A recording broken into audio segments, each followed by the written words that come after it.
যখন নূরকুমারী ছেলেটির জন্ম দেয় তখন তার মধ্যে কোনো অস্বাভাবিকতা সে দেখেনি।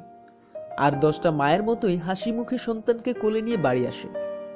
কিন্তু 15 দিন পরেই দেখা যায় শিশুটির চামড়া শক্ত হয়ে খোসার মতো পড়ে যাচ্ছে, আবার সেখানে দ্রুত শক্ত কালো চামড়া তৈরি হচ্ছে। তখন থেকেই শুরু হয় শিশুটির পাথরে পরিণত হওয়া।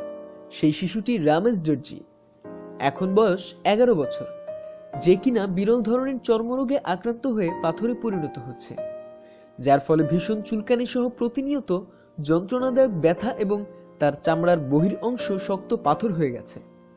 বর্তমানে এই চর্মরোগের কারণে তার দৃষ্টিশক্তি ক্ষীণ, এমনকি কথাও ঠিকমতো বলতে পারে না এবং পা দুটো ভাঁজ হয়ে গেছে, আর তাই একা চলাফেরা করতে পারে না। রামেশকে দেখতে এতই ভয়ঙ্কর লাগে যে অন্য শিশুরা তার সঙ্গে মিশে না, তাই তার কোনো বন্ধুও নেই। রামেশ নেপালের এক প্রত্যন্ত এলাকায় একটি দরিদ্র পরিবারে জন্মেছে। তার এই রোগের চিকিৎসা অত্যন্ত ব্যয়বহুল।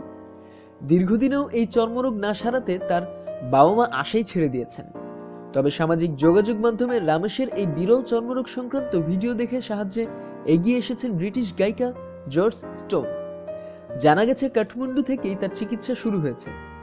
রামেশের এই ব্যয়বহুল চিকিৎসায় অনেকেই সাহায্যের হাত বাড়িয়ে দিয়েছেন এবং চাইলে আপনিও সাহায্য করতে পারেন। পৃথিবীর রকমারি খোঁজখবরের জন্য সাবস্ক্রাইব করুন। ধন্যবাদ।